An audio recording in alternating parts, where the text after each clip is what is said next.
मित्रों, पिछले वीडियो में हमने रिचर्ड्स के मूल्य और संप्रेषण के सिद्धांत के बारे में जाना।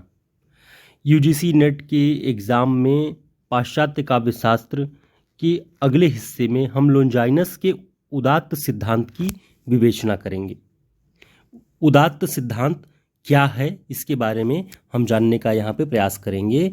तो उदात्त के स्रोत क्या हैं, पहले उस स्रोत को जानेंगे कि पेरिप्सूस के अध्याय 8 में लोंजाइनस ने उदात्त के 5 स्रोतों का उल्लेख किया है।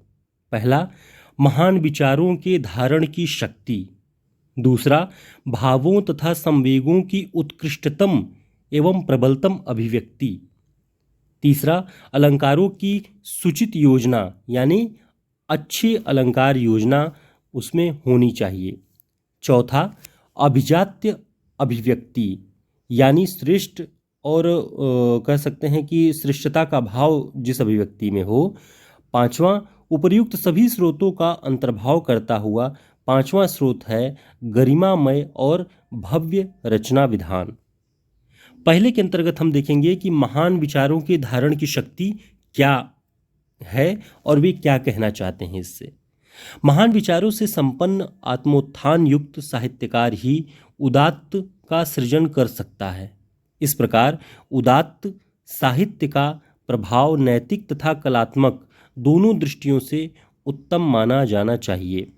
यहाँ पर महाकवि मिल्टन का भी विश्वास था कि यदि कोई महान साहित्यकार होना चाहता है तो उसे चाहिए कि वह संसार की महान व अति सम्माननीय वस्तुओं का ही अनुकरण करे।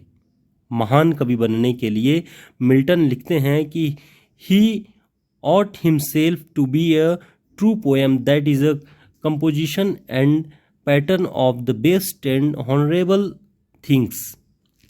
महान विचारों से रहित साहित्यकार उदात्त का सृजन नहीं कर सकता, क्योंकि औदात्य महान आत्मा की सच्ची प्रतिध्वनि है। महान विचारों के पल्लवन के लिए आवश्यक है कि कवि कि मन को भव्य विचारों की ओर उन्मुख और प्रेरित किया जाए। महान और उच्च विचारों का निरंतर मनन चिंतन तथा महान साहित्यकारों के अनुशीलन से इस शक्ति को प्राप्त किया जा सकता है। दूसरा है भावों तथा संवेगों की उत्कृष्टतम एवं प्रबलतम अभिव्यक्ति। महान विचारों को धारण करने की क्षमता के साथ ही साथ उनको व्यक्त करने की प्रबल शक्ति भी रचनाकार में होनी चाहिए। सच्चे भावोद्गार का उचित स्थल पर संजोना ही अभिव्यक्ति को गौरव प्रदान करता है। काव्यगत औदात्य का दूसरा स्रोत उदात्त भावों का चित्रण है। लोंजाइनस से पूर्व कतिपय लेखकों ने तो भाव और औदात्य की पृथकता को स्वीकार नहीं किया, या फिर उन्होंने भावावेग को औदात्य में बाधक माना है। पर लोंजाइनस ने इस मत का तीव्र रूप में खंडन करते हुए भावावेग को औदात्य का सहायक माना है।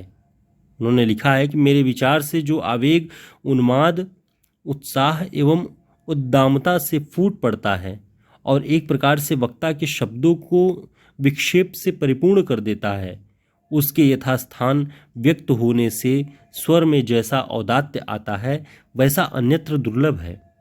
भावावेग की अभिव्यक्ति के विभिन्न साधनों के अंतर्गत लोंजाइनस ने सर्वाधिक महत्व परिस्थितियों, आलंबन एवं उद्दीपन के संयोग को दिया है। तीसरा है अलंकार नियोजन। औदात्य का तीसरा स्रोत अलंकार नियोजन है। अलंकारों के संबंध में लोंजाइनस का विचार है कि इनके सम्यक प्रयोग से औदात्य की सिद्धि में पर्याप्त सहायता मिलती है।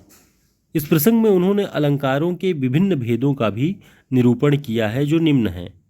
पहला शपथोक्ति, दूसरा प्रश्नालंकार, तीसरा विपर्यय, चौथा व्यतिक्रम, पांचवां पुनरावृत्ति, छठवां प्रत्यक्षीकरण, सातवां रूपक, आठवां उपमा आदि। लोंजाइनस का मत है कि अलंकारों का प्रयोग इस भांति होना चाहिए कि कविता में उसके प्रयोग का पता न चले। तो इस तरह से हम देख सकते हैं कि लोंजाइनस ने जो एक उदात्त काव्य की रचना, उदात्त साहित्य की रचना की बात की, उसमें वे इन सारे भावों का समुचित और अच्छा प्रयोग चाहते हैं। वे चाहते हैं कि अलंकारों का प्रयोग तो हो काव्य में, लेकिन कहीं से अलग से यह न पता चले कि बहुत ज़्यादा अलंकारों का प्रयोग है, प्रचुर मात्रा में अलंकारों का प्रयोग है। अलंकार हों अपनी सहजता के साथ, वो उसमें विद्यमान हों, किंतु अलग से बहुत अपनी चमक न पैदा करें, तो समुचित प्रयोग की ओर वो ध्यान दिलाते हैं।